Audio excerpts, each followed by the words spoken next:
तो उसमें पूरा डिस्कशन और पूरा डायग्राम में दोबारा प्लॉट नहीं करूंगा, मैं यूनिट सेल की बात दोबारा कर दे रहा हूं कि सेल हमें कैसा नजर आया था। तो ध्यान से देख, सेल हमें कैसा नजर आया था। चलो मैं ड्रॉ करता हूं, देख याद कर, सबसे नीचे एक हेक्सागोन था ना, याद करिए सबसे नीचे क्या था, एक हेक्सागोन था। तो ड्रॉ करते हैं हेक्सागोन को, देखो ध्यान से।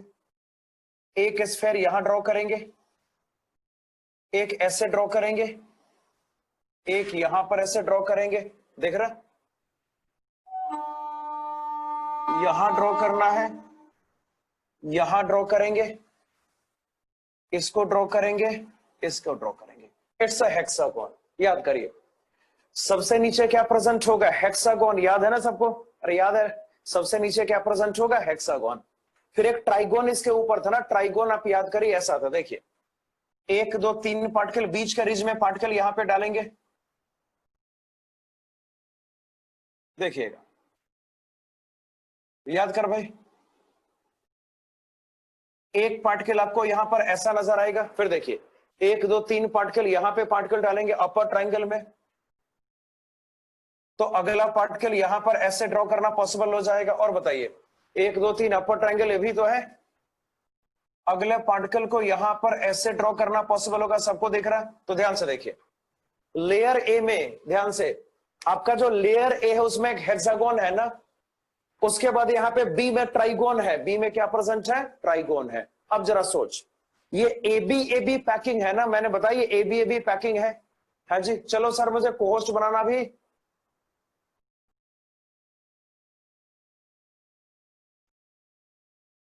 हाँ ये ए बी पैकिंग है, मतलब सोचिए एक लेयर ए, फिर उसके ऊपर बी, फिर ए ना, मतलब पहला तीसरा लेयर सेम होगा और दूसरा चौथा लेयर सेम होगा। आपको शायद याद होगा, पहला तीसरा सेम होगा, दूसरा चौथा भी सेम रहेगा।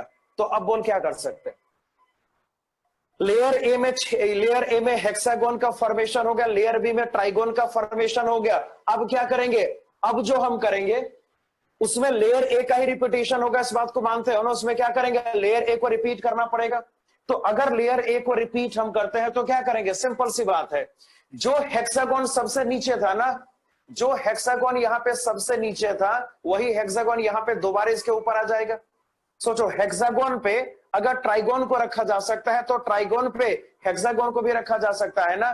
तो सबसे नीचे हेक्सागोन है, उसके बाद क्या आएगा, ट्राइगोन, फिर आएगा हेक्सागोन, फिर ट्राइगोन, फिर हेक्सागोन, ऐसे प्रोसीड करना है। तो देखिएगा, तो अगर यहां पे नेक्स्ट वाले लेयर के बारे में हम सोचना शुरू करेंगे, ध्यान से, अगर यहां पे हम नेक्स्ट वाले लेयर के बारे में सोचना शुरू करें तो क्या होगा, देखिए जो नीचे का हेक्सागोन है इसके ठीक ऊपर एक और हेक्सागोन ड्रॉ करना पड़ेगा।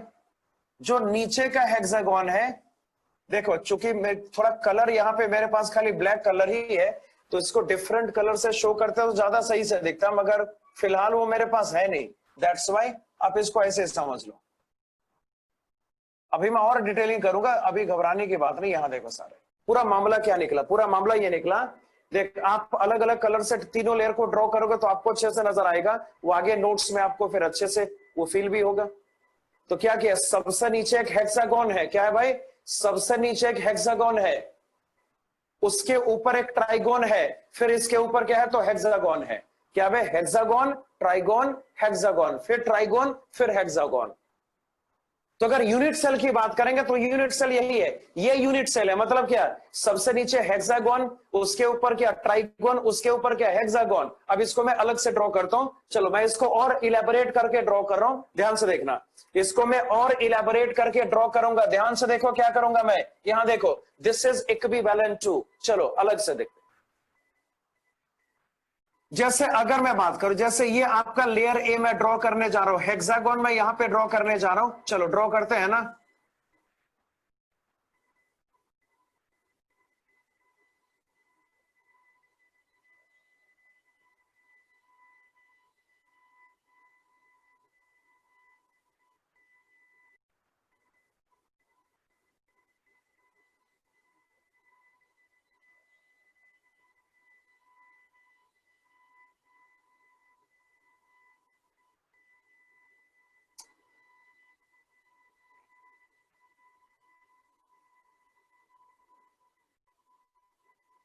ये हो गया,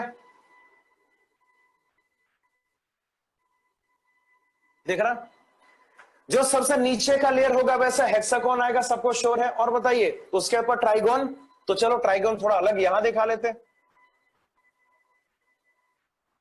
एक पार्टिकल यहां पे ड्रॉ करेंगे, अनदर को यहां पे ड्रॉ करेंगे, एक पार्टिकल यहां पे ड्रॉ करेंगे। देख रहा, हेक्सागोन के ऊपर क्या ट्राइगोन, हेक्सागोन के ऊपर यहां पर क्या ट्राइगोन ना, फिर इसके ऊपर हेक्सागोन।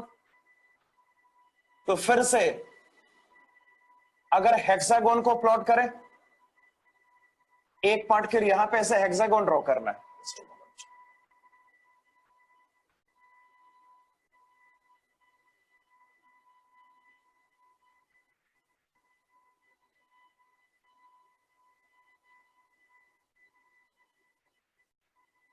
देखो क्या देख रहा है, मैं इसको यहां पे लेयर ए कह सकता हूं। लेट्स से दिस इज क्या, इसको लेयर ए मान लो, इसको क्या लेंगे लेयर बी, और इसको यहां पे फिर से ए ना, ये ए बी पैकिंग है, ये ए बी पैकिंग है, सबको दिख रहा है। यहां पे देख ध्यान से, हाँ भाई सबसे नीचे एक हेक्सागोन था ना, वो हमने ड्रॉ किया। इसके ऊपर यहां पे ट्राइगोन प्रेजेंट था, उसको भी हमने ड्रॉ किया ना। उसके ऊपर एक और हेक्सागोन प्रेजेंट था, हमने उसको भी ड्रॉ कर लिया, है ना। तो कहने का मतलब है कि ये आपका यूनिट सेल हो गया। ये hexagon trigon hexagon, unit cell यहां पर कौन सा होगा लिख के बताओ, याद है? यूनिट सेल यहां पर होगा हेक्सागोनल ना। जब हम 3D की बात कर रहे थे तो हमने डिस्कशन इस बात का किया था कि भाई 95% केस में आपको क्यूब का डिस्कशन करना होता है, और जो बाकी 5% केस होगा उसमें हेक्सागोन का डिस्कशन करना होता है। तो ये हेक्सागोनल यूनिट सेल है, ये हमारा हेक्सागोनल यूनिट सेल है। वो कैसे हमें ड्रॉ करूंगा उसको भी मैं ड्रॉ करूंगा, पहले इतना नोट कर लो। अरे समझे बात को ना, इसी चीज को, ये जो डायग्राम यहां पर है उसी को हमने सेपरेट करके शो किया, इसी का सेपरेशन किया। सबसे नीचे हेक्सागोन जो कि लेयर ए कहलाएगा, उसके बाद यहाँ पे ट्राइगोन होगा जिसको लेयर बी बोलेंगे, फिर यहाँ पर हेक्सागोन होगा जिसको अगेन लेयर ए बोला जाएगा। तो इस तरीके से यूनिट सेल का फॉर्मेशन करना पॉसिबल है। अब सेल को यहाँ पे रिप्रेजेंट करेंगे, और ये आपके लिए न्यू सेल होगा ना भाई। जो भी डिस्कशन यहाँ पे हमने करा है वो क्यूब का करा हुआ है, जो भी डिस्कशन यहाँ पे हमने करा वो क्यूब का किया हुआ है ना। अब हेक्सागोन आपके लिए न्यू होगा, तो हेक्सागोन में आपको सारा कैलकुलेशन बारी बारी से डिटेल में करना पड़ेगा, वो सब कुछ करेंगे। पहले इसको नोट करके कंप्लीट करो। इसका मतलब ये होता है, समझे सारे ना? इसका मतलब क्या होगा, ये ए बी और ए है ना। अभी और इसको मैं इलेबोरेट करूंगा, पहले इसको ड्रॉ करके कंप्लीट करो जल्दी।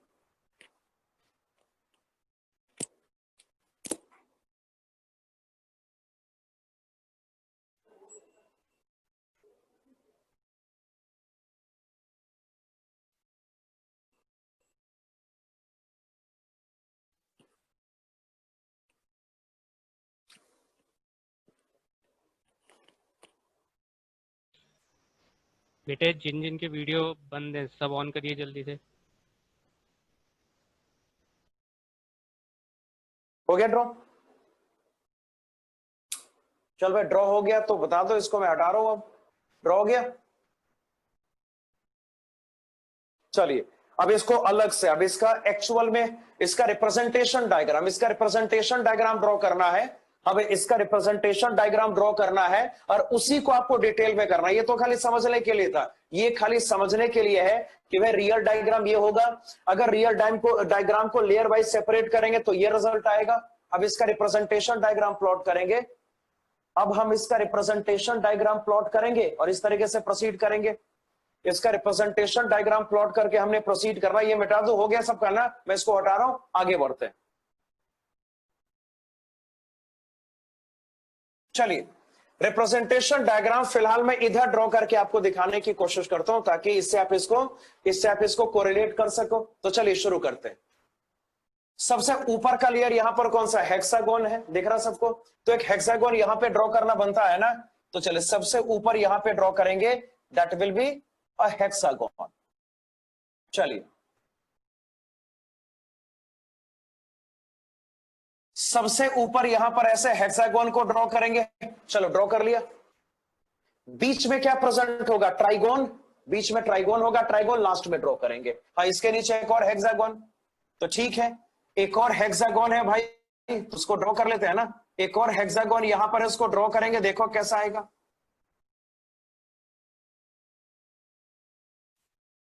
इसको ड्रॉ करना क्यूब के रिस्पेक्ट में थोड़ा सा मुश्किल लगता है, चलिए ये हेक्सागोन एक और है। चलो सारे कॉर्नर्स को अटैच कर भाई, इसको यहां पर ऐसे अटैच करेंगे, दिख रहा? और बताइए इसको इस तरीके से अटैच करना है।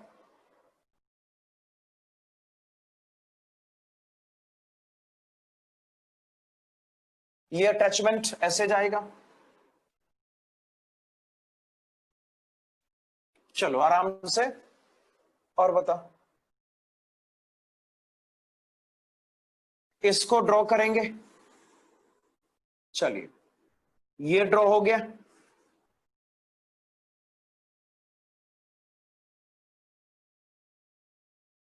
इसको ड्रॉ करेंगे, ऐसा हो जाएगा।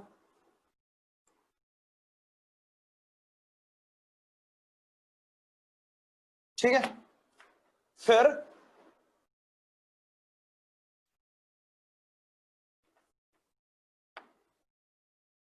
ये हो गया। चलिए हेक्सागोन यहां पे हमने प्लॉट करा, बीच में एक ट्राइगोन है, बीच में क्या प्रेजेंट है? ट्राइगोन है। तो मैं ट्राइगोन थोड़ा ऐसे दिखाने की कोशिश करूं, मैं ट्राइगोन को ऐसे दिखला देता हूं, ऐसे ट्राइगोन को मैं ऐसे दिखा दे रहा हूं, इट्स अ ट्राइगोन। दिख रहा? सोचना जैसे ट्राइगोन यहां पर तो ऐसा वाला दिख रहा है ना, कोई दिक्कत नहीं, उससे क्या फर्क पड़ता है? ट्राइंगल बीच में होना चाहिए ना। मतलब हेक्सागोन को ऐसे ऐसे थोड़ा सा स्पिन करा दिया तो ऐसा स्ट्रक्चर आएगा, इट्स अ करेक्ट स्ट्रक्चर, है ना? तो जो हमारा रिप्रेजेंटेशन है उसका, जो हमारा एक्चुअल डायग्राम है उसका रिप्रेजेंटेशन कुछ ऐसा होगा। हाँ, पार्टिकल्स को शो करेंगे। देख पार्टिकल्स कहां कहां पर भाई, सबको दिख रहा होगा पार्टिकल कहां कहां पे प्रेजेंट है, बता भाई। आपका पार्टिकल यहां पे सिचुएटेड होगा, बोला जा सकता है ना। यहां पे ड्रॉ करेंगे, सबको श्योर है? और बता, यहां पे ड्रॉ करना है, यहां पे प्लॉट करेंगे, यहां पे प्लॉट करेंगे, और बता यहां ड्रॉ करेंगे। ये सेंटर आपको भूलना नहीं है, सेंटर पे भी पार्टिकल है ना भाई, ये वाला पार्टिकल सेंटर पे भी तो प्रेजेंट है। और बताइए यहां पे पार्टिकल होगा, यहां पे पार्टिकल आएगा, इस पे पार्टिकल है, यहां पे ड्रॉ करेंगे, ये ड्रॉ करेंगे, ये ड्रॉ करेंगे। और बोलिए पार्टिकल यहां पे इस फेस के सेंटर पे होगा, बोला जा सकता है ना। और सोच यहां पे ड्रॉ करना है, यहां पे ड्रॉ करना है, यहां पे ड्रॉ करना है। तो कहने का मतलब ये इसका रियल डायग्राम है और इसका रिप्रेजेंटेशन कुछ ऐसा आपको करना होता है। ये सबको देख रहा? हाँ भाई सब ध्यान से देखे इसको, समझे? हेक्सागोनल सेल ऐसा होता है, लिख के बता, समझे सारे? क्या था? हेक्सागोनल सेल ऐसा होता है ना। देख भैया जो ड्रॉ किया था ना वो रियल डायग्राम था, वो हमारा रियल डायग्राम है। लेकिन रियल डायग्राम हमेशा ड्रॉ थोड़ी कर सकते हैं, उसको ड्रॉ करेंगे तो कुछ भी समझ में थोड़ी आएगा, उससे समझ में नहीं आएगा। रिप्रेजेंटेशन यहाँ पे मायने रखता है, रिप्रेजेंटेशन आपको करना है। तो वही बात, इसको बोलेंगे लेयर ए, जहां पे आपका हेक्सागोन है। फिर यहाँ पे लेयर बी प्रेजेंट होगा जो कि एक ट्राइगोन का रिप्रेजेंटेशन कर रहा है। उसके बाद यहाँ पे फिर से लेयर ए का एक लेयर ए प्रेजेंट होगा जो अगेन हेक्सागोन को रिप्रेजेंट कर रहा है। It is called hexagonal unit cell. तो बस आपको याद रखना है, वैसे मैंने पूरा डिटेल डिस्कशन यहां पे कर दिया, मगर आपको याद रखना है कि अगर कहीं पर एबी पैकिंग लिखा होगा ना, एबी पैकिंग का जो यूनिट सेल होता है वो हेक्सागोनल यूनिट सेल होता है। एबी पैकिंग का जो यूनिट सेल होता है वो हेक्सागोनल यूनिट सेल होता है। ये हमने कवर कर लिया, इसको नोट करिए जल्दी से, इसको थोड़ा जल्दी नोट करना है, फिर आपको यहां पर भी सारी बातें सीखनी पड़ेंगी।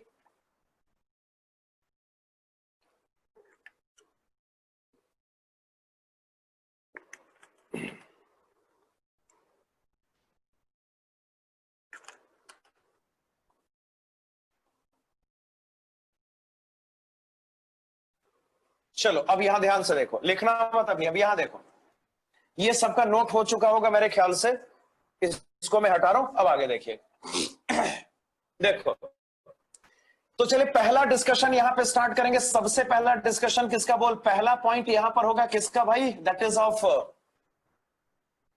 नंबर वन इज ये वाला नंबर वन, जो आपका यहां पे यूनिट सेल होगा, ध्यान से, जो आपका यूनिट सेल होगा वो कैसा होगा? Hexagonal unit cell. दिख रहा है ना?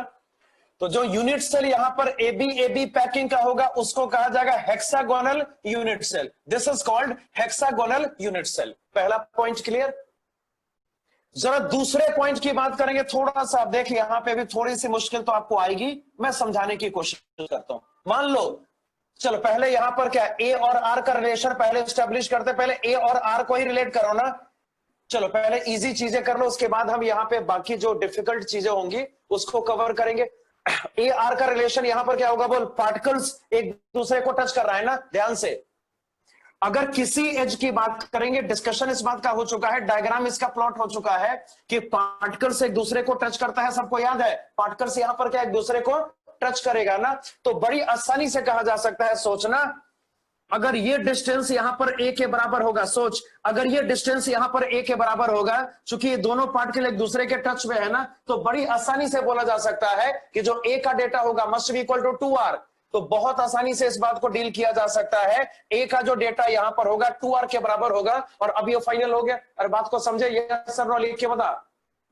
चूंकि एज पे पार्टिकल्स एक दूसरे को टच कर रहा है ना, जब हम रियल डायग्राम ड्रॉ कर रहे तो उस समय हमें यह नजर आया था ना, रियल डायग्राम में पार्टिकल एज पे एक दूसरे को टच कर रहा था। तो जहां पे टच पॉसिबल होता है, ऐसा कई बार हम कर चुके हैं ना, तो ये सिंपल क्यूबिक सेल जैसा इस मायने में है ना कि भाई जहां पे पार्टिकल्स के बीच में टच पॉसिबल होता है, जहां पर भी पार्टिकल्स के बीच में टच पॉसिबल होता है वहां पे वो एक और 2r हो जाएगा। अगर एज पे ऐसा होता है तो ये दूसरा पॉइंट हमारा क्लियर हो गया। अब जरा तीसरे पॉइंट की बात करेंगे, ये थोड़ा सा दिमाग लगाना पड़ेगा इसमें, थोड़ा सा इसमें आपको दिमाग लगाना पड़ेगा। तो मैं चाहता हूं यहां तक नोट करके आप फिनिश करें, मैं चाहता हूं यहां तक नोट करके आप इसको फिनिश करिए, फिर तीसरा पॉइंट डिस्कस करेंगे।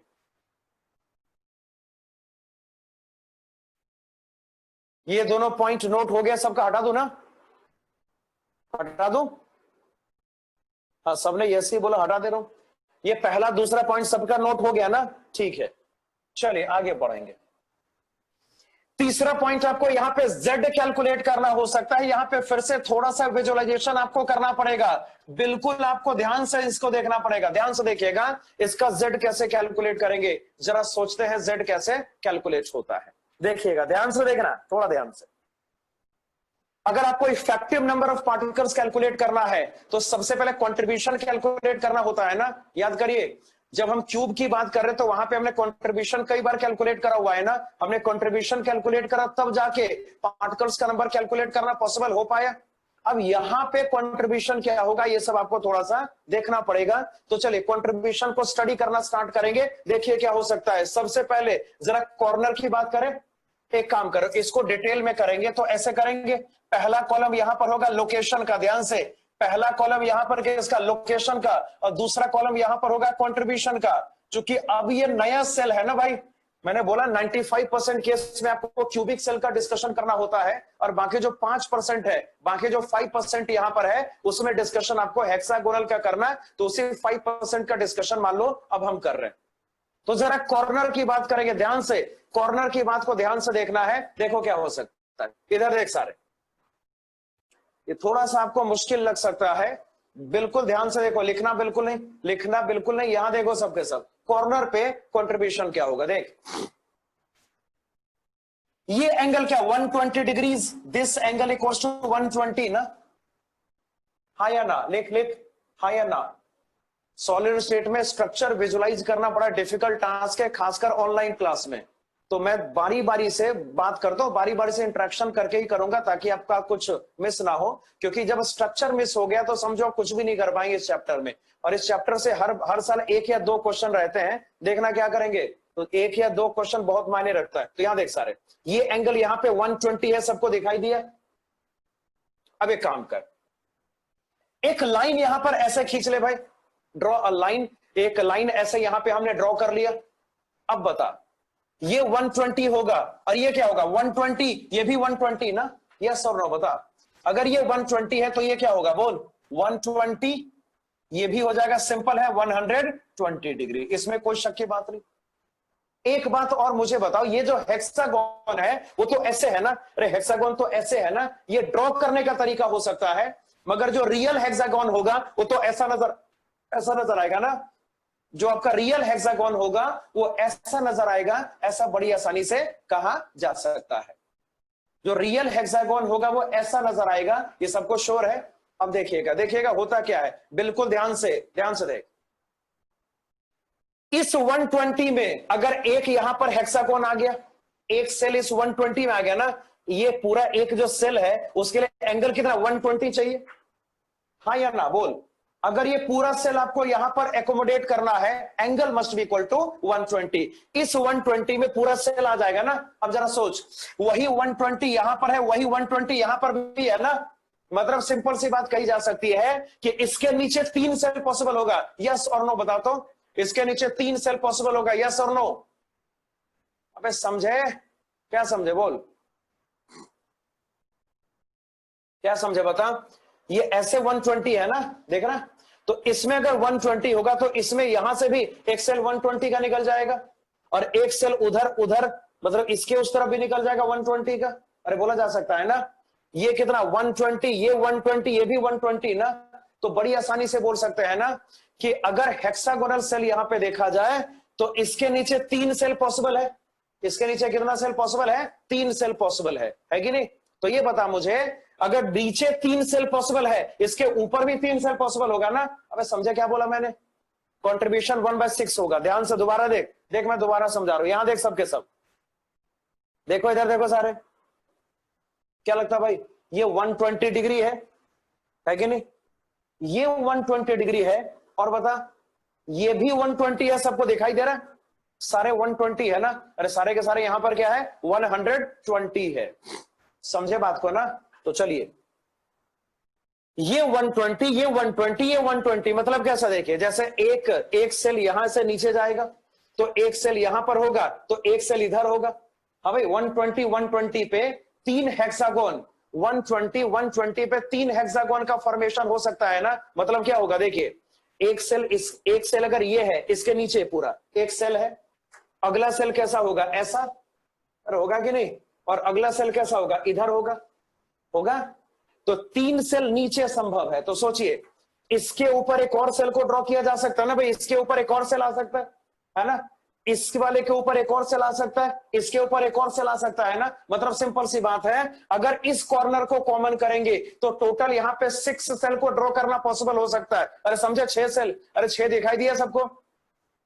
6 दिख रहा तुम्हें? अगर रफ में देखें, यहां देख, ये ऐसा है ना, ये ऐसा है। हाँ भाई, एक सेल इधर निकल जाएगा, निकलेगा। एक सेल क्या होगा? इधर निकल जाएगा, और एक सेल क्या होगा? इधर निकल जाएगा ना। तो 3 सेल यहां पे इसके नीचे पॉसिबल है। सोच, इसके ऊपर एक सेल इसके ऊपर होगा, और एक इसके भी ऊपर होगा ना। मतलब बड़ी आसानी से, थोड़ा सा विजुअलाइजेशन की जरूरत है, थोड़ा सा दिमाग लगाने की जरूरत है। अगर हम बात करेंगे, अगर एक कॉर्नर को यहां पे कॉमन करा जाए, कॉमन कॉर्नर को अगर हम लेंगे तो उसको लेके टोटल यहां पे 6 सेल ड्रॉ करना पॉसिबल हो सकता है ना। अबे समझे, इतना ही मैं समझा सकता हूं भाई। समझे इतना? क्या बोला मैंने? 6 सेल दिखाई दे रहा है सबको? अबे 6 दिख रहा है ना। 12वीं क्लास में थोड़ा सा बुद्धि तो लगाना चाहिए तुम्हें। 6 सेल दिख रहा है ना। वैसे सब तो यस ही बोल रहे हैं। ईमानदारी से यस बोल रहे हो क्या? ईमानदारी से यस बोल रहा हूं? अबे 3, इस कॉर्नर को लेके 3 सेल ड्रॉ कर सकते हैं ना। ये कितना देख, ये 120 एक सेल, ये 120 दूसरा सेल, ये 120 तीसरा सेल, देख रहा? तो इसके नीचे 3 सेल पॉसिबल है। अब सोचिए, इसके ऊपर एक सेल आएगा, इसके ऊपर एक सेल, इसके ऊपर एक सेल आएगा ना। तो 6 सेल एक कॉर्नर को लेके टोटल 6 सेल यहां पे ड्रॉ करना पॉसिबल है। मतलब कि आपका जो कॉर्नर पार्टिकल है, ध्यान से, आपका जो कॉर्नर पार्टिकल होगा, आपका जो कॉर्नर पार्टिकल होगा वो टोटल 6 सेल में कॉमन हो सकता है ना। मतलब कि किसी भी क्रिस्टल में टोटल 6 सेल मिलके एक कॉर्नर पार्टिकल को शेयर करेगा, तो एक के हिस्से में 1/6 आएगा ना। एक के हिस्से में कितना आएगा? 1/6 आएगा। तो अगर लोकेशन आपका कॉर्नर है, ध्यान से, अगर लोकेशन आपका कॉर्नर है, अगर आपका लोकेशन कॉर्नर है तो जो कंट्रीब्यूशन यहां पर होता है मस्ट बी इक्वल टू 1/6। अगर लोकेशन आपका कॉर्नर होगा तो जो कंट्रीब्यूशन यहां पर आएगा मस्ट बी इक्वल टू 1/6। जो कंट्रीब्यूशन यहां पर होगा मस्ट बी इक्वल टू 1/6। और चलिए अगला डिस्कशन देख, पार्टिकल यहां पे फेस के सेंटर पे भी प्रेजेंट है ना। ये फेस का सेंटर है, यहां पर फेस का सेंटर है, ये सबको दिखाई दे रहा है। तो अगला जो लोकेशन यहां पर होगा वो फेस सेंटर होगा। अगला लोकेशन यहां पे फेस सेंटर होगा, और ये बड़ा सिंपल है ना, ये 1/2 होगा। सबको श्योर है? देख कैसे 1/2, बहुत आसान। देख, इस फेस को कॉमन करके, फेस ऐसा है ना, इस फेस को कॉमन करके एक और सेल यहां पे ड्रॉ करना पॉसिबल हो सकता है ना भाई। इसके ऊपर एक और सेल को ड्रॉ किया जा सकता है। सिंपल सी बात है, अगर एक फेस को कॉमन करेंगे, अगर 1 फेस को कॉमन करेंगे तो उसको कॉमन लेके दो सेल को ड्रॉ करना पॉसिबल हो सकता है। तो सोचिए ये जो पार्टिकल होगा वो आधा नीचे वाले सेल में होगा और आधा ऊपर वाले सेल में होगा। अबे समझे, एक हेक्सागोनल सेल का ये फेस है, इस फेस पर एक और सेल ऊपर ड्रॉ करना पॉसिबल है ना, एक सेल यहां पे नीचे ड्रॉ करना पॉसिबल हो सकता है, एक सेल यहां पे ऊपर ड्रॉ करना पॉसिबल हो सकता है। दैट मींस कि जो आपका जो फेस सेंटर पे ये जो पार्टिकल होगा वो आधा ऊपर वाले सेल में होगा, आधा नीचे वाले सेल में होगा। तो बात यहां पे स्पष्ट सी है, मैटर यहां पे बड़ा सिंपल सा है कि भाई एक फेस को कॉमन करके मैक्सिमम दो सेल को ड्रॉ करना पॉसिबल हो सकता है। मतलब एक केस में 1/2 आएगा। तो मामला बड़ा सिंपल सा, अगर आपका लोकेशन फेस सेंटर है उसका जो कंट्रीब्यूशन होगा वो हमेशा 1/2 के बराबर होगा। ये हो गया फाइनल, उसका जो कंट्रीब्यूशन होगा हमेशा 1/2 के बराबर होगा और ये फाइनल हो गया। अब आगे चलते हैं। अब जरा लेयर बी पार्टिकल की बात करेंगे, थोड़ा सा इसको ध्यान से देखना पड़ेगा। लेयर बी पार्टिकल में क्या होता है, यहां देख, अगला लोकेशन है लेयर बी। अगला लोकेशन यहां पे लेयर बी मतलब ट्राइगोन है। अब हमें इस ट्राइगोन के बारे में सोचना है कि इसके जो पार्टिकल्स होंगे इसका कंट्रीब्यूशन कितना होगा, इसके जो पार्टिकल्स होंगे इसका कंट्रीब्यूशन कितना होगा। चलिए इसको चेक करते हैं। ये थोड़ा सा देखने का, ध्यान से इसको देखना पड़ेगा। देखो इधर, चलो सबसे पहले सेल को ड्रॉ करेंगे, बाकी इसके बाद सोचेंगे क्या करना है। अब सेल को सेल का जो रियल डायग्राम होगा उसको एक बार और आपको ड्रॉ करना पड़ेगा। ड्रॉ कर लेते हैं ना। चलिए 3 पार्टिकल हो गया, और बता चौथा पार्टिकल यहां पे ड्रॉ करेंगे, ऐसे ड्रॉ करेंगे पार्टिकल को। पार्टिकल यहां पे ड्रॉ करना पॉसिबल होगा, पार्टिकल यहां पे ड्रॉ करना पॉसिबल होगा। सबको दिख रहा है, ये लेयर ए है, सबको दिखा ना, this is our layer A. B draw करना आएगा भाई, इसके ऊपर ट्राइगोन भी है ना, इसके ऊपर एक ट्राइगोन भी तो प्रेजेंट है, हाँ या ना, इसके ऊपर एक ट्राइगोन भी तो प्रेजेंट है, बोला जा सकता है ऐसा ना। तो ट्राइगोन को ड्रॉ करेंगे, देखिए देख क्या हो सकता है। एक पार्टिकल यहां पर ऐसे ड्रॉ करना पॉसिबल है, एक पार्टिकल यहां पर ऐसे प्लॉट करना पॉसिबल है, और एक पार्टिकल यहां पर ऐसे भी ड्रॉ करना पॉसिबल है। सबको देखा, इट्स अ ट्राइगोन। और थोड़ा सा याद करो, थोड़ा सा दिमाग लगाओ, यहां देख सारे, थोड़ा सा बुद्धि लगानी है। देख जो सेल होता है वो हमेशा सेंटर टू सेंटर ड्रॉ करते हैं, इस बात को सारे मानते हो ना। अरे सेल हमेशा सेंटर टू सेंटर प्लॉट करते हैं ना, यस और नो बता। सेल हमेशा सेंटर टू सेंटर प्लॉट करते हैं, सब कुछ मैंने पहले से बता रखा है। अब यहां देख सारे, चलो ये जो हेक्सागोन का पार्टिकल सेंटर होगा उसको लेते हैं ना। चल एक सेंटर यहां पर आएगा, इसका इस पार्टिकल का सेंटर यहां पर होगा। और बता भाई, यहां पे सेंटर ड्रॉ करेंगे, सेंटर यहां पे ड्रॉ करेंगे, ये सेंटर हो गया, ये भी एक सेंटर हो गया। सबको दिखा ना। अब बिल्कुल ध्यान से देखिएगा, देखिए क्या होता है। अगर हेक्सागोन यहां पे प्लॉट करेंगे, जो नीचे वाला हेक्सागोन है अगर उसको प्लॉट करेंगे, ध्यान से, अगर उसको प्लॉट करेंगे, देखना क्या हो सकता है। ये ऐसे सेंटर टू सेंटर अटैचमेंट, फिर यहां पर ऐसे ड्रॉ करना है, यहां पर ऐसे ड्रॉ करना है, यहां पर ऐसे प्लॉट करेंगे, और सोच ऐसे ड्रॉ करेंगे और ऐसे ड्रॉ करेंगे। तुम बताओ, क्या जो लेयर बी का पार्टिकल है क्या पूरी तरीके से सेल के अंदर प्रेजेंट है, यस और नो। क्या लेयर बी का पार्टिकल का कंट्रीब्यूशन यहां पे 1 माना जा सकता है, यस और नो। क्या लेयर बी के पार्टिकल के कंट्रीब्यूशन को 1 माना जा सकता है, ध्यान से सोच के जवाब देना। नहीं माना जा सकता ना। अब ये सिंपल सी बात है ना कि लेयर बी का जो पार्टिकल है वो थोड़ा सा बाहर निकल रहा है। अगर आप सेंटर टू सेंटर यहां पे सेल को ड्रॉ करेंगे, जैसे ड्रॉ करना होता है, तो मतलब यहां पे साफ दिख रहा है कि इसका जो पार्टिकल होगा वो थोड़ा सा, लेयर बी का जो पार्टिकल होगा थोड़ा सा बाहर निकल रहा है। मतलब इसके कंट्रीब्यूशन को 1 नहीं माना जा सकता ना। तो देखिए यहां पे दो बातें हैं, एक्चुअल कंट्रीब्यूशन यहां पे 1 के रेस्पेक्ट में लेस होगा, मगर जो इफेक्टिव कंट्रीब्यूशन होगा ये 1 हो जाएगा। अब कैसे 1 हो जाएगा भाई, देख पार्टिकल तो बाहर निकल रहा है ना भाई, पार्टिकल बाहर निकल रहा है तो कंट्रीब्यूशन 1 के रेस्पेक्ट में लेस होना चाहिए। मगर रियलिटी है कि इसका जो कंट्रीब्यूशन होगा उसको 1 माना जाता है। क्यों माना जाता है, उसका लॉजिक मैं आपको समझा रहा हूं, इसको ध्यान से देखना। सब यहां ध्यान से देखो, देखो क्या होता है। अब ये तुम बताओ, क्या एक ऐसा सेल, हाँ जी, क्या एक अकेला सेल ड्रॉ करना पॉसिबल है, क्या अकेले सेल को कहीं पे सेपरेट करना पॉसिबल है। जैसे मान लीजिए, जैसे कॉपर हमारे पास है, कॉपर का एक यूनिट सेल है, कॉपर का एक यूनिट सेल होगा जिसमें कुछ एटम्स होंगे। क्या एक सेल को सेपरेट करना पॉसिबल होगा, यस और नो। क्या एक सेल को सेपरेट करना पॉसिबल है? नहीं, संभव ही नहीं है ना। एक सेल को सेपरेट करना पॉसिबल नहीं है। अरे सेल तो आपके पास जो भी आपका सिस्टम होगा वहां पे जो सेल का नंबर्स होगा वो ऑलमोस्ट इनफाइनाइट होगा ना, उसमें जो सेल्स का नंबर होगा ऑलमोस्ट इनफाइनाइट होगा, ऐसा बोला जा सकता है। अब ध्यान से देख होता क्या है, देखना इधर होता क्या है, यहां देख सारे, इसके बगल में अगला सेल भी तो होगा। और भाई इसके आसपास बहुत सारे सेल्स होंगे, यस और नो बता दो। इसके आसपास सेल्स होंगे, इसमें कोई शक की बात है क्या? जब पूरे क्रिस्टल का फॉर्मेशन करोगे तो आसपास यहाँ पे काफी सारा सेल प्रेजेंट होगा, बोला जा सकता है ऐसा ना, आसपास यहाँ पे काफी सारा सेल प्रेजेंट होगा, इसमें कोई शक की बात नहीं। अब देख होता क्या है, देखना क्या होगा, ध्यान से देख। देख ये स्पेस यहाँ पे, देख ये स्पेस यहाँ पे थोड़ा खाली है, ध्यान से देख, ये स्पेस यहाँ पे थोड़ा सा खाली है ना, और ये जो है वो इसका थोड़ा सा पार्ट बाहर निकल रहा है। तो होता क्या है, देखिए अब जैसे इसका पार्ट बाहर निकल रहा है तो जो इसके आसपास का सेल होगा उसका भी कुछ पार्ट बाहर आएगा ना। और वह सारा सेल एक जैसे ही होगा ना, यस और नो? अबे लिख के बताना, सारा सेल एक जैसा होगा, ये तो श्योर है। तो सोच के देख, जो इसके आसपास के सेल्स होंगे उसका भी ये पोर्शन बाहर निकला होगा ना, उसका भी ये पोर्शन क्या होगा, बाहर निकला होगा, हाँ या ना बता? उसका ये पोर्शन बाहर निकला होगा। अब देख होगा क्या, जो बगल का सेल है ना, ध्यान से, जो बगल का सेल है उसका जो बाहर निकला पोर्शन है, और ये पोर्शन जैसे इसका बाहर निकला ना, वैसे हर सेल का ये सब पोर्शन, ये पोर्शन बाहर निकला होगा। कहने का मतलब ऐसा है कि जो सेल बगल में प्रेजेंट है उसका जो बाहर निकला पोर्शन है, उसका जो बाहर निकला पोर्शन है वो इसके अंदर आ जाएगा। समझे बात को ना? और क्या होगा, कहीं एक यहां पे इधर से जो सेल आएगा उसका जो बाहर निकला पोर्शन होगा इसके अंदर आ जाएगा। कोई सेल इधर होगा, उसका जो बाहर निकला पोर्शन होगा वो क्या होगा बोल, इसके अंदर आ जाएगा। सबको देख रहा है?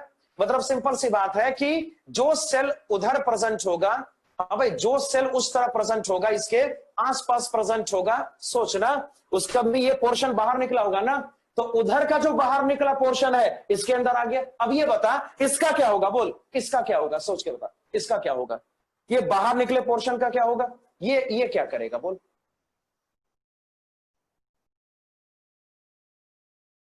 क्या करेगा?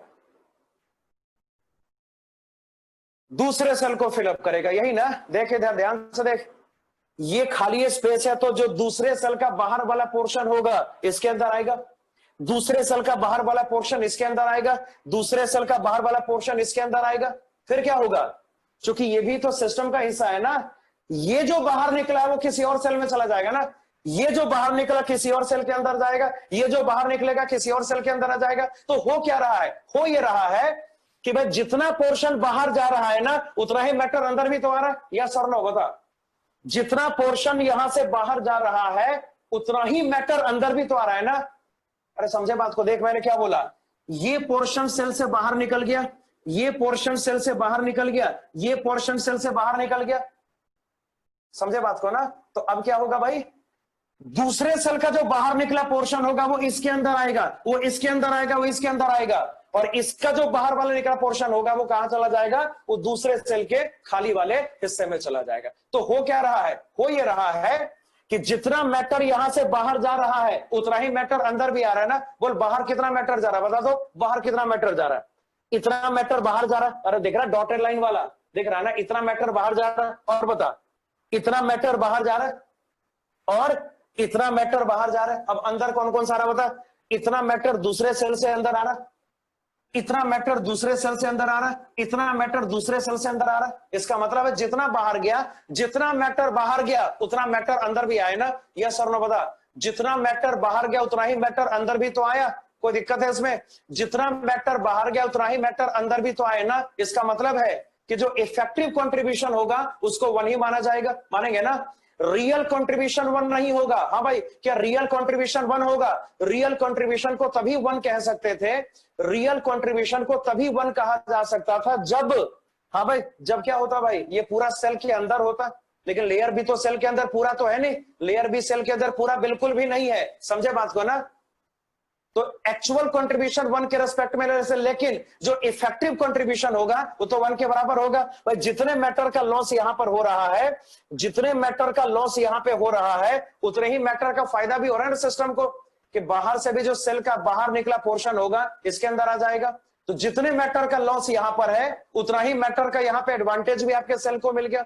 तो हम ये कहते हैं कि इसका जो इफेक्टिव कंट्रीब्यूशन होगा 1 के बराबर होगा। जो मैटर लॉस है वही मैटर उतना ही मैटर गेन भी तो हो गया ना। 3 जगह पे मैटर का लॉस है, मैं लास्ट टाइम समझा दे रहा हूं।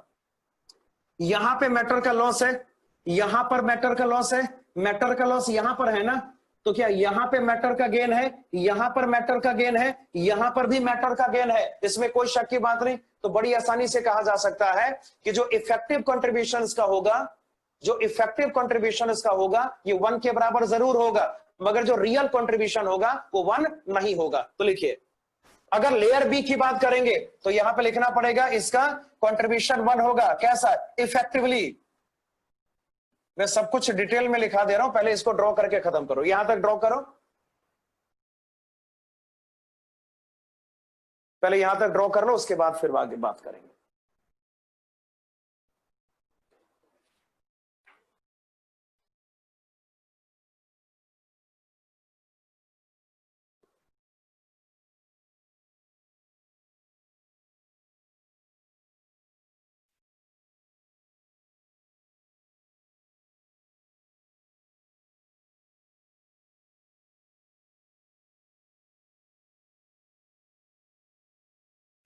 हो गया note?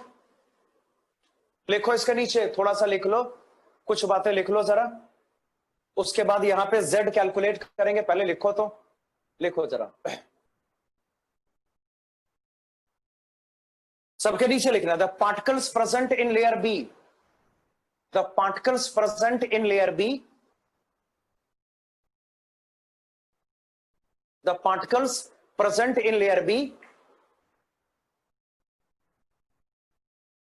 do not have actual contribution, do not have actual contribution equal to 1, do not have actual contribution equal to 1, do not have a actual contribution equal to 1,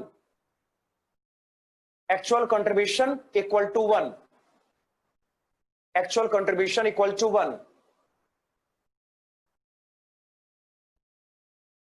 But it is effectively 1, but it is effectively 1, but it is effectively 1, it is effectively 1 because it is effectively 1 because the mass loss is compensated by, the mass loss is compensated by, the mass loss is compensated by the particles of, compensated by the particles of other cells, compensated by the particles of other cells, compensated by the particles of other cells. समझे ना? तो जितना यहां पे मास, अब इतना ही मैं समझा सकता हूं भाई, इससे ज्यादा तो क्या, अब सब कुछ मैंने समझा दिया। जितना मास का लॉस उतना ही मास का गेन ना, समझे ना? जितने मास का लॉस उतना ही मास का गेन, मतलब कि जो इफेक्टिव कंट्रीब्यूशन होगा ये 1 के बराबर होगा, जो एक्चुअल कंट्रीब्यूशन होगा 1 के रिस्पेक्ट में लेस रहेगा। ठीक है ना? अब इसका z कैलकुलेट करते हैं। ये डायग्राम आपका हो चुका होगा ना, मैं इसको मिटा दे रहा हूं। अब इसका z कैलकुलेट करेंगे। देख, बड़ा सिंपल है, यहां ध्यान दो सारे। बोल यहां पे z क्या होगा, सोच के देखो। पहले कॉर्नर पार्टिकल की बात करें, कॉर्नर का कंट्रीब्यूशन यहां पे 1/6 के बराबर है ना, ये सबको दिखाई दे रहा है। जो कॉर्नर का कंट्रीब्यूशन यहां पर है 1/6 के बराबर है। मतलब कॉर्नर पार्टिकल्स यहां पर होगा कितना, 12। अब भाई कॉर्नर पार्टिकल यहां पे 12 है, सबको दिख रहा है ना? अरे 12 पार्टिकल होंगे कॉर्नर के, कौन कौन से? 1 2 3 4 5 6 और 6 नीचे, 7 8 9 10 11 12, दिख रहा है ना? तो कॉर्नर पे जो पार्टिकल्स का नंबर होगा वो 12 होगा, जिसका कंट्रीब्यूशन यहां पे 1/6 के बराबर है ना। तो 12 इंटू 1/6 करेंगे प्लस, और बता, अगर फेस सेंटर की बात करें कंट्रीब्यूशन यहां पे 1/2 ना। बता ऐसे कितने पार्टिकल प्रेजेंट है जो कि फेस सेंटर में 2, एक फेस सेंटर यहां पर, एक फेस सेंटर यहां पर भी तो है। तो बड़ी आसानी से कहा जा सकता है 2 फेस सेंटर्स यहां पर है, कंट्रीब्यूशन यहां पे 1/2 के बराबर है प्लस, और बता जो आपका लेयर बी पार्टिकल होगा उसका जो इफेक्टिव कंट्रीब्यूशन होगा ये तो 1 के बराबर है ना। तो सोच क्या कर सकता है भाई, 3 पार्टिकल यहाँ पे लेयर बी में प्रेजेंट होगा, उसका कंट्रीब्यूशन यहाँ पे 1 के बराबर होगा, इंटू 1 यहाँ पे करेंगे, ये सबको श्योर है। अब इसको सॉल्व करें, बोल क्या रिजल्ट आएगा, ये कितना हो गया बोल 2 ना, ये कैंसिल हो गया 1, क्या रिजल्ट आएगा 2 + 1 3 + 3, आंसर यहाँ पे 6 होगा। याद रहे अगर हेक्सागोनल सेल की बात करते हैं उसका जो Z होता है वो हमेशा और हमेशा 6 के बराबर होता है। We have Z = 6। तो ये थोड़ा सा ये आपको याद करना पड़ेगा, टेबल आपको याद करना होगा। कॉर्नर पे 1/6, फेस सेंटर पे 1/2, लेयर बी में 1 कंट्रीब्यूशन होता है इफेक्टिवली। और अब ये फाइनल हो गया। अब ये नंबर 4 की बात करेंगे। Number 4 is packing fraction. Number 4 यहां पे पैकिंग फ्रैक्शन होगा, उसको डिस्कस करते हैं। ध्यान से देखिएगा नंबर 4 क्या हो सकता है। ये नोट कर लिया सबने, ये सबका नोट हो गया ना। अगला डिस्कशन स्टार्ट करेंगे जो कि थोड़ा सा मुश्किल डिस्कशन हो सकता है। Heading is packing fraction. अब हटा दो इसको। अरे हो गया ना, सबका हो गया, लिखना हाँ या ना। हाँ चलो हो गया। Number 4 is packing fraction. बहुत ध्यान से इसको करना पड़ेगा। और एक चीज मैं आपको बता दूं, हेक्सागोनल सेल का एक पूरा पैराग्राफ पूछा गया था, कहा ना कुछ साल पहले पूरा पैराग्राफ इसका पूछा गया था, मतलब काफी साल पहले 2008 या 9 में इसका पूरा पैराग्राफ पूछा गया था, है ना। हेक्सागोनल सेल का एक पूरा पैराग्राफ पूछा गया था, कहा ना कुछ साल पहले पूरा पैराग्राफ इसका पूछा गया था, मतलब काफी साल पहले 2008 या 9 में इसका पूरा पैराग्राफ पूछा गया था, है ना। ये बहुत इंपॉर्टेंट है, ये पास्ट में आ चुका है, ठीक है ना। तो चलिए नंबर 4 की बात करेंगे। नंबर 4 में आपको पैकिंग फ्रैक्शन कैलकुलेट करना है। देखिए पैकिंग फ्रैक्शन कैसे कैलकुलेट करना पॉसिबल हो सकता है। मैटर यहाँ पे 3D का है ना। हाँ भाई, मैटर यहाँ पर है तो 3D का, तो याद कर जब 3D में पूरा मामला होता है तो अगर पैकिंग फ्रैक्शन आपको कैलकुलेट करना है तो 2 कैलकुलेशन आपको करना पड़ेगा। पहला वॉल्यूम ऑक्यूपाइड और दूसरा वॉल्यूम अवेलेबल, है ना। तो चलिए बात करेंगे, देखना क्या ध्यान से। पहला टास्क यहां पर है, we have to determine the volume occupied. इसको पहले कैलकुलेट करते हैं ना। बोल कैसे करेंगे, बहुत सिंपल है, यहां ध्यान दो सारे। Volume occupied is equal to possible यहां पर होगा Z into volume per particle, इसमें कोई शक की बात नहीं। चलो यहां पे डेटास को सब्स्टिट्यूट करेंगे, बोल क्या रिजल्ट आएगा। Z हमने अभी अभी 6 कैलकुलेट करा ना, और ये तो मालूम है कि आपका जो लेटेस्ट पार्टिकल होगा वो हमेशा और हमेशा स्फेरिकल होगा। तो स्फेरिकल पार्टिकल होगा तो ऑब्वियस सी बात है इसका हम फॉर्मूला क्या लेंगे, 4/3 πr³ ना, इसमें कोई दिक्कत की बात नहीं। अब इसको सॉल्व करिए। चल यहां से 2 से कैंसिलेशन पॉसिबल है, बोल क्या रिजल्ट आएगा। जो आपका यहाँ पे V ऑक्यूपाइड है उसको लिखा जा सकता है 8 × π × कैपिटल लेटर R का क्यूब। ये आपका मन है तो R को a/2 कर सकते हैं, ये मगर जो क्वेश्चन पूछा गया था ना, जो इसका पूरा जो पैराग्राफ पूछा गया था वहां पे कैलकुलेशन R के टर्म्स में ही करना था, तो मैं इसको R के टर्म्स में ही कर रहा हूं, है ना। आपकी मर्जी, R को a/2 कर दो, कोई फर्क नहीं पड़ता। फिलहाल मैंने इसको R ही छोड़ा है, तो इस तरीके से V ऑक्यूपाइड को कैलकुलेट करना पॉसिबल हो गया। अब मेन टास्क है V अवेलेबल कैलकुलेट करना। ये थोड़ा ध्यान से देखना पड़ेगा आपको। एक काम करो, लिखना फिलहाल बंद करो, बिल्कुल लिखना बंद करो, और यहां देखो सारे के सारे आपको यहाँ पे V अवेलेबल कैलकुलेशन के बारे में सोचना है। अब लिखना बंद करके थोड़ा सा यहां देख लो तो हो सकता है आपको अच्छे से क्लियर हो जाए। देखो इधर V अवेलेबल आपको कैलकुलेट करना है, तो कैसे कैलकुलेट करेंगे चलो बात करते हैं। ध्यान से देखिएगा, अगर आपको इस हेक्सागोन का वॉल्यूम कैलकुलेट करना हो तो कैलकुलेट करना पॉसिबल होगा ना भाई। वॉल्यूम कैसे कैलकुलेट करेंगे, एरिया इंटू लेंथ, ये एरिया इंटू हाइट ना। और बात को समझे, अगर आपको वॉल्यूम कैलकुलेट करना है तो वॉल्यूम कैलकुलेट करने का तरीका होगा area of cross section multiplied by height. जरा ध्यान से देखिएगा, ये कंफ्यूजिंग हो सकता है मगर ये एग्जाम में आ चुका है तो उसको थोड़ा ध्यान से करेंगे तो आपके लिए ज्यादा प्रॉफिटेबल रहेगा। देखो यहां पे सारे, यही तो है हाइट ऑफ द हेक्सागोन ना, यही तो हेक्सागोन का हाइट है, रिप्रेजेंटेड बाय h। इस बात को मानते हो। देखिए है कैसा, ये जो हेक्सागोन होगा वो ऐसा होगा ना भाई, ऐसा होगा पैरेलल, अरे होगा हॉरिजॉन्टल होगा ना ऐसा। ये कैसा होगा, ऐसा नजर आएगा ना। अरे समझ में आ रहा सबको, लिख के बता। ये हेक्सागोन के ऐसे बोर्ड पर ऐसे रखा होगा, कैसे होगा, हॉरिजॉन्टल होगा कि बोर्ड पर होगा, बोल लिख के बता। हॉरिजॉन्टल होगा कि बोर्ड पर होगा, क्या लगता है तुम्हें। हॉरिजॉन्टल होगा ना। ये हेक्सागोन कैसा होगा, हॉरिजॉन्टल। ट्राइगोन यहां पर कैसा होगा, हॉरिजॉन्टल, हेक्सागोन यहां पे हॉरिजॉन्टल, सब कुछ यहां पे हॉरिजॉन्टल है, सब कुछ यहां पे पूरी तरीके से हॉरिजॉन्टल है, ऐसा बोल सकता है ना, सब कुछ यहां पे पूरी तरीके से हॉरिजॉन्टल है, ऐसा बड़ी आसानी से कहा जा सकता है। अब देखना, ध्यान से देख, अब इधर देख, ये जो पार्टिकल होगा, ये जो पार्टिकल होगा, एक मिनट, ये इक्विलेटरल ट्रायंगल है, सबको देख रहा, this is an equilateral triangle. मैं कह सकता हूं ना, याद करिए, जब हमने लेयर बी का फॉर्मेशन करा था ना, तो हमने पार्टिकल्स को ट्राइगोन में पुट किया था, याद है, लिखे होता, अगर लेयर बी का, पिछली क्लास में जब हमने लेयर बी का फॉर्मेशन करा था, तो हमने पार्टिकल्स को ट्राइगोन में पुट किया था, याद है ना, हमने पार्टिकल्स को पुट किया था ट्राइगोन में। मतलब ऐसा देखिएगा, मतलब ऐसा क्या दिख रहा है, 1 2 3, 3 पार्टिकल से यहां पे ट्राइगोन का फॉर्मेशन होता दिख रहा है। और जरा इमेजिन करो, ये जो पार्टिकल होगा वो ट्राइगोन के ऊपर रखा होगा ना। हाँ भाई, इमेजिन कर, क्या बोला मैंने, ये 3 पार्टिकल, अगर मैं रफ में थोड़ा सा यहां पे बात करूं, देख, ट्राइगोन ऐसा है ना, देख, ट्राइगोन ऐसा है, और ये जो पार्टिकल होगा ट्राइगोन के ऊपर रखा हुआ है ना, तो भाई पार्टिकल ऊपर ऐसे रखा होगा, यही तो है पूरा मामला यहां पे ना।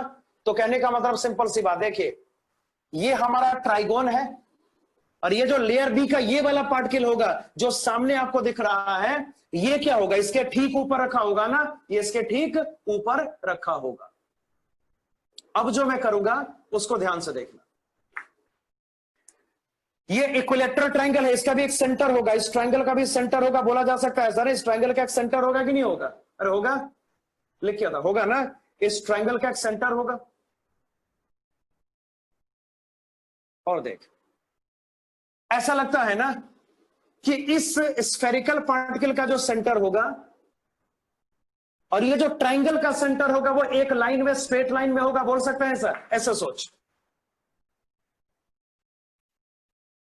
चलो सेंटर यहां थोड़ा सा ड्रॉ कर लेते हैं ताकि आपको ठीक से नजर आए। ऐसा लगता है ना, चूंकि 3 के ऊपर ये चौथा पार्टिकल यहां पे ऐसे रखा हुआ है, यहां देख सब, यहां देख, 3 पार्टिकल यहां पे लेयर ए में प्रेजेंट है, चौथा इसके ऊपर रखा हुआ है ना।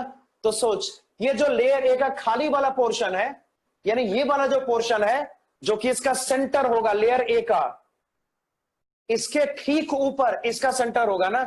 हाँ भाई, समझे क्या था ये, बता, 3 पार्टिकल यहां पर, क्या एक लेयर में, एक यहां पर, एक यहां पर, एक यहां पर ना, चौथा ऊपर रखा हुआ है, तो इसका सेंटर और ट्राइंगल का जो सेंटर होगा एक लाइन में होगा, ऐसा बोल सकते हैं ना, इसका सेंटर यानी ट्राइंगल का सेंटर, इसका सेंटर एक लाइन में होगा।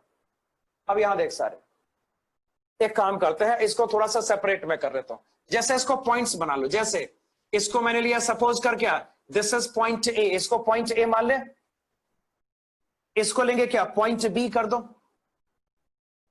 ये पॉइंट सी है, ये वाला कॉर्नर जो है पॉइंट, ये कॉर्नर पॉइंट डी है, और इसको यहां पर क्या लेंगे, सपोज कर पॉइंट ई ले लिया, और इतने को अलग ड्रॉ कर लेते हैं, इतने को सेपरेट करके ड्रॉ कर लेते हैं। देख इधर,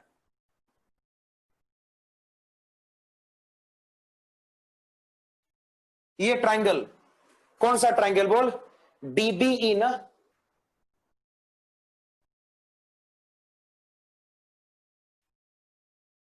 ये ट्रायंगल का सेंटर।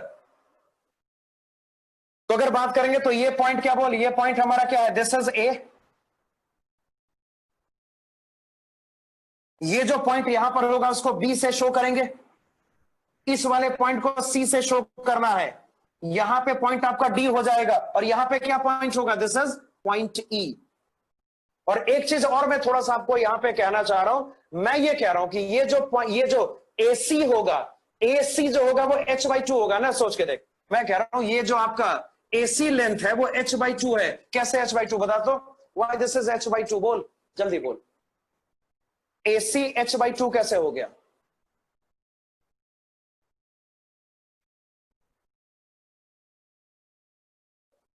हाँ भाई कोई आंसर इसका,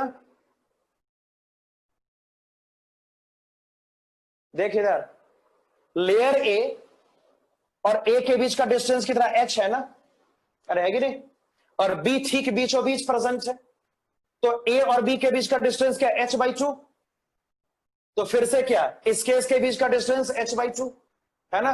तो मतलब ये जो AC यहां पर होगा वो h/2 है ना, ध्यान से देख, ये जो हेक्सागोन है वो ऐसा है ना, ये तो हॉरिजॉन्टल है। तो जैसे क्या है देख, हेक्सागोन यहां पर है, ट्राइगोन यहां पर है और हेक्सागोन यहां पर है ना। तो हेक्सागोन के बीच का डिस्टेंस h है ना, तो हेक्सागोन ट्राइगोन के बीच का डिस्टेंस क्या होगा बोल, h/2 हो जाएगा।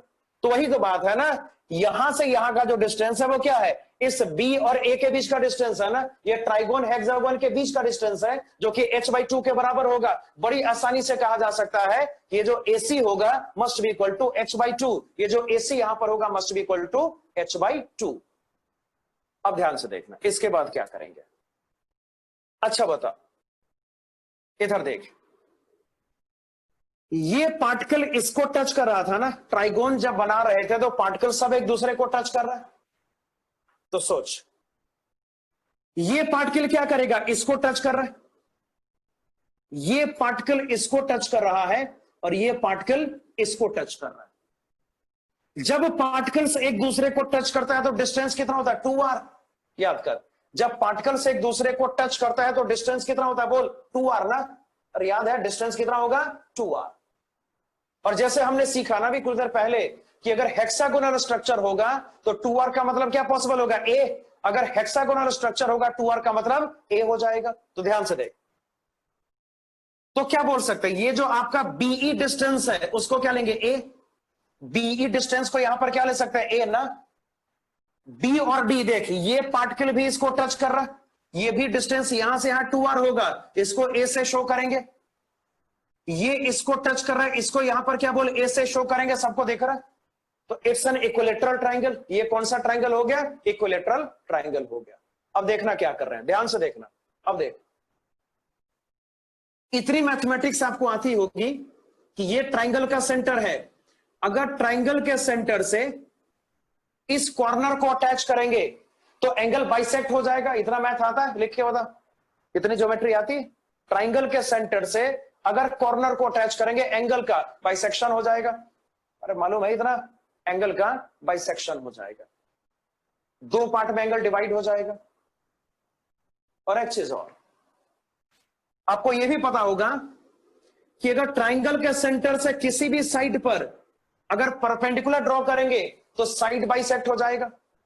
ये पढ़ा हुआ है, हाँ भाई, ट्राइंगल के सेंटर से पढ़ा हुआ ये इक्विलेटरल ट्राइंगल में, ट्राइंगल के सेंटर से अगर किसी भी साइड पे परपेंडिकुलर प्लॉट करोगे तो साइड का बाइसेक्शन हो जाएगा।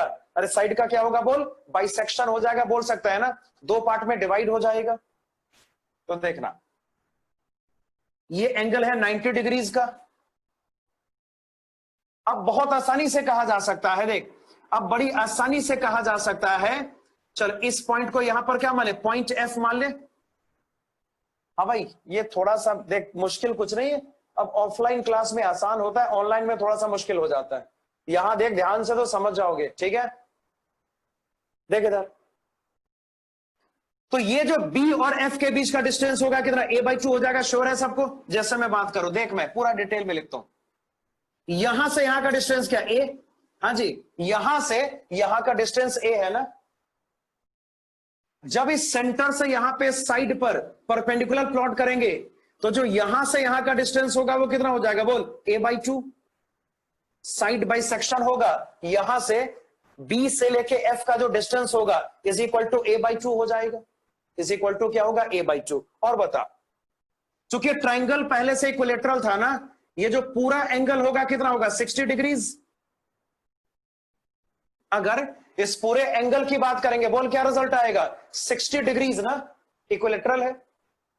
तुम मुझे बताओगे ये एंगल कितना होगा बोल, ये एंगल क्या होगा, व्हाट अबाउट दिस एंगल, ये कितना एंगल होगा बोल जल्दी, 30। अरे होगा ना, सेंटर से हमने एंगल को, ये कॉर्नर को जोड़ दिया तो एंगल बाइसेक्शन होगा। मतलब साफ कहा जा सकता है, देख साफ बोला जा सकता है कि ये जो एंगल होगा दिस इज इक्वल टू कितना बोल, 30 डिग्रीज। हाँ भाई, हल्का सा कंजेस्टेड ये लग रहा होगा आपको, लेकिन फिर भी मेरे ख्याल से सब कुछ दिख रहा है। हाँ भाई, ध्यान से देख के बता, यहां इधर देखो सारे, ये समझे क्या था, ये इक्विलेटरल ट्राइंगल हर साइड कितना, ए और ए ना। अगर इस सेंटर से हमने इस कॉर्नर को जोड़ दिया तो ये 60 डिग्री कट के 30 डिग्री हो जाएगा। फिर इसी सेंटर से अगर परपेंडिकुलर प्लॉट करेंगे साइड पर, तो साइड दो पार्ट में, इक्वल पार्ट्स में डिवाइड होगा, साइड का बाइसेक्शन हो जाएगा। अब इस साइड का क्या होगा? बाइसेक्शन हो जाएगा। तो बोल ये डिस्टेंस कितना? a/2। कितना डिस्टेंस हो गया? a/2। अब जरा ध्यान से देखिएगा, अब मैं क्या करने जा रहा हूं, अब सब यहां देखो, अब आगे बढ़ते हैं। आपको यहां पे ट्राइंगल लेना है, कौन सा? CFB। ट्राइंगल CFB को एक्सप्लोर करो। अगर हम यहां पे ट्राइंगल CFB की बातें करेंगे, जो कि एक राइट एंगल ट्राइंगल है, दिख रहा सबको ना, और आपको यहां पे cos 30 कैलकुलेट करना है, आपको यहां पे cos 30 डिग्री कैलकुलेट करना है। बता 30 डिग्री कौन सा हो गया? CBF जो एंगल है वो 30 डिग्री है ना। आपको cos 30 डिग्री अगर कैलकुलेट करना है, बोल cos 30 यहां पर क्या होगा? क्या लगता है भाई? Base upon hypotenuse. cos 30 क्या? बेस अपॉन हाइपोटेन्यूज ना। तो बेस यहां पर क्या होगा? BF। और जो हाइपोटेन्यूज यहां पर होगा वो कौन सा होगा? BC हो जाएगा। दिख रहा सबको? और जैसे आपको मालूम है कि cos 30 कितना? √3/4। cos 30 कितना होता है? √3/2 के √3/4। लिख के बताना जरा, मुझे कंफ्यूजन हो गया। cos 30 √3/2 ना। हाँ, √3/2 होता है, सॉरी, √3/2 होता है, सही है। cos 30 √3/2 इज इक्वल टू, और बता, ये जो साइड BF है वो a/2 है ना, तो इसको यहां पर क्या लेंगे? a/2। और जो यहां पे BC का लेंथ है उसको x मान ले, इसको मान लेते हैं क्या? बोल से दिस इज x। इसको क्या ले लिया? x ले लिया। दिख रहा सबको? फिर से देख ले, हमने यहां पे cos 30 कैलकुलेट करा है इस एंगल को लेके। cos 30 का बेस अपॉन हाइपोटेन्यूज होगा, है ना।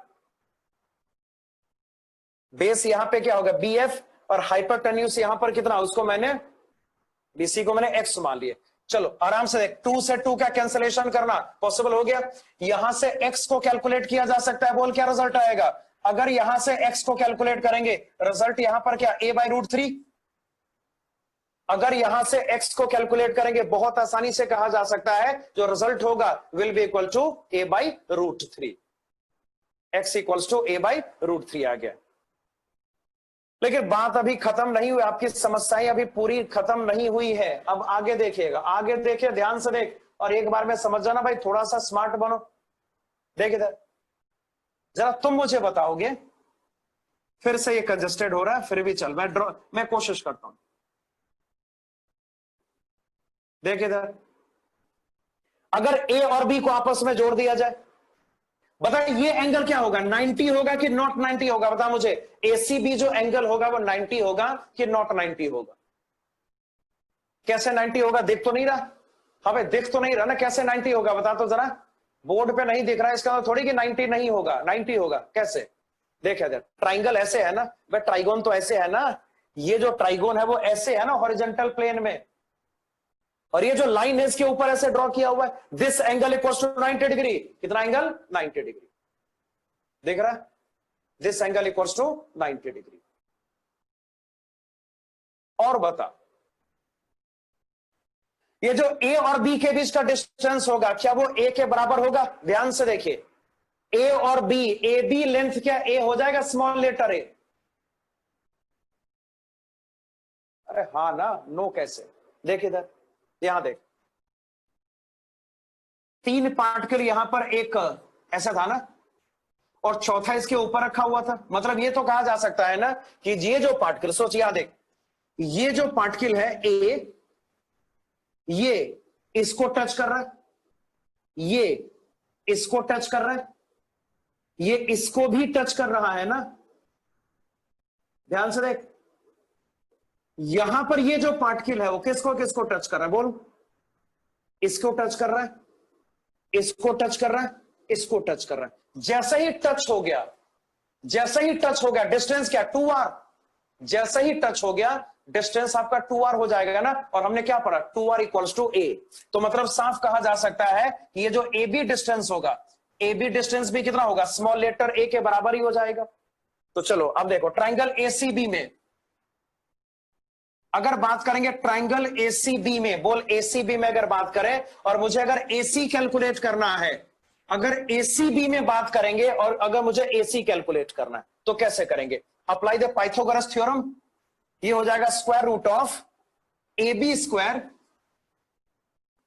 माइनस क्या होगा, BC square. This is equal to square root of, ये जो ए बी है उसको क्या लेंगे, ए का स्क्वायर माइनस बीसी, यहां पर क्या ए बाय रूट 3 आया था ना, बीसी हमने ए बाय रूट 3 कैलकुलेट करा, ए बाई रूट 3 का स्क्वायर करेंगे। अब इसको सॉल्व करने की बात है, देखो इधर ये हो जाएगा square root of A square minus A square by 3, ये क्या रिजल्ट आपको देगा, बोल रूट अंडर 2/3 इंटू ए ना, ये जो रिजल्ट आपको यहां पे नजर आएगा वो हो जाएगा रूट अंडर 2/3 मल्टीप्लाइड बाई ए। अब इसको मैं एक बार और डिस्कस करता हूं, ये लास्ट डिस्कशन है भाई, जो समस्या है वो इसमें है, बाकी सब बहुत सिंपल है। दिक्कत आपको है तो थोड़ा सा अपने आप को ठीक करो। यहां देख, एक बार और बता दीजिएगा, अरे बेवकूफ, एक बार में समझ जाना इडियट। देख इधर, ये ट्रायंगल ऐसा है, ये ट्रायंगल कैसा होगा बोल, ऐसा हॉरिजॉन्टल, और ये इसके ऊपर